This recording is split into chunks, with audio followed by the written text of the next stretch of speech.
Everyone, good morning. তো আজকে হচ্ছে রথযাত্রা।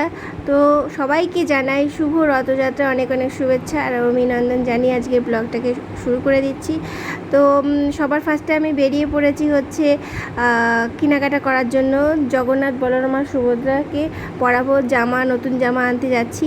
তো আমরা তিনজনে মিলেই বেরিয়ে পড়েছি, কারণ মেয়ে চুজ করে নেবে, কারণ ও জগন্নাথ, বলরাম, সুভদ্রার জামা পরাতে খুব ভালোবাসে আর ও রথটাকেও সাজাতে হবে খুব সুন্দর করে। তার জন্য কিছু মালাও আনতে হবে, রজনীগন্ধার মালা। তো সেই জন্য বেরিয়ে পড়েছি এই খটখটে রোদের মধ্যে। তো যাই হোক, প্রথমে চলে আসলাম হচ্ছে গোয়ারি বাজারে, কারণ এখানে হচ্ছে সব রকমের ঠাকুরের জিনিসপত্র পাওয়া যায়। তো ওখান থেকেই আমি ভাবছি সব জিনিসপত্রগুলো নেব। তো চলো ব্লগটাকে দেখতে থাকো আর এনজয় করতে থাকো।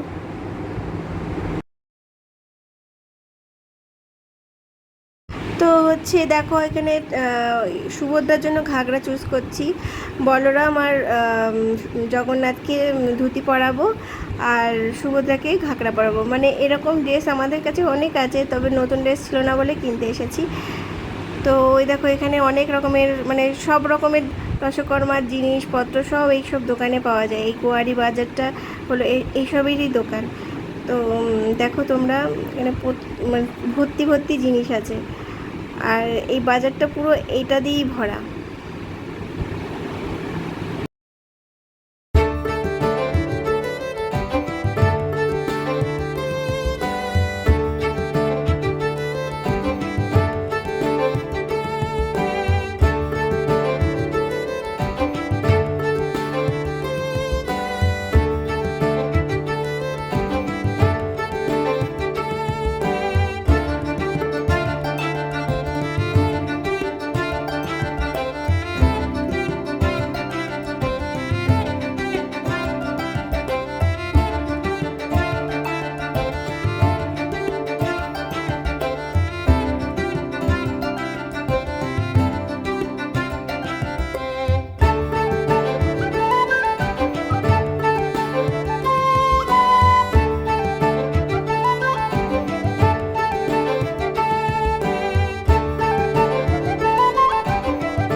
সন্ধেবেলায় চলে এসেছি হচ্ছে মেলা দেখতে।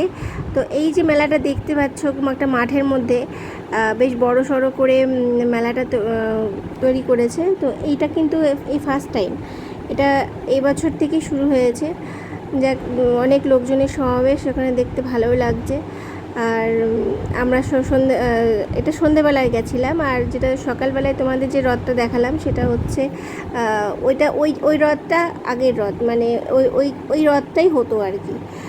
তো এখন ওই রথটা ওই রাস্তার ধারে হয়, আর এটা একটা মাঠের মধ্যে হয়েছে। তো আমরা এটা দেখতে এসেছি আর ওটাও দেখেছি। তো দেখতে থাকো।